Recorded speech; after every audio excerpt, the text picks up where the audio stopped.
และสำหรับมื้อนี้ค่อยกับมาแบบหน่อยนึงเด้อมาแบบตอนเด็กเพราะว่าค่อยบังเอิญไปเจอห้านจุ่มจีนที่หลายคนนี่อาจอยากจะถามค่อยว่ามันอยู่ไสเพราะว่าห้านนี่ค่อยบังเอิญไปเ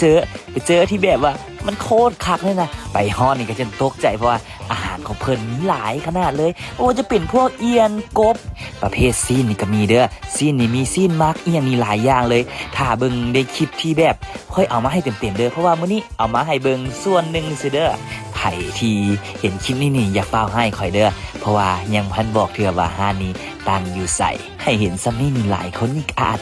อยากกินคือค่อยนี่แหละกะอย่าเฝ้าให้ค่อยเด้อและอีกอย่างนึงค่อยกะมาลงตอนเด็กอีกโอ้ยไผเห็นคลิปนี้นี่บอกกันเด้อว่าเห็นจากโมงสำหรับไผที่อยากเบิ่งคลิปนี้เต็มๆนี่ไว้มื้ออื่นเด้อแล้วเจอกันห้านนี้มีทั้งจุ่มทั้งปิ้งในห้านเดียวเลยอาหารหลายๆอย่างซี่นี่ถ้าเบิ่งมื้ออื่นเด้อสำหรับวันนี้นี่กลับไปก่อนขอบใจหลายๆอย่าเฝ้าให้ค่อยเด้อที่สำคัญอย่าลืมกดไลค์กดติดตาม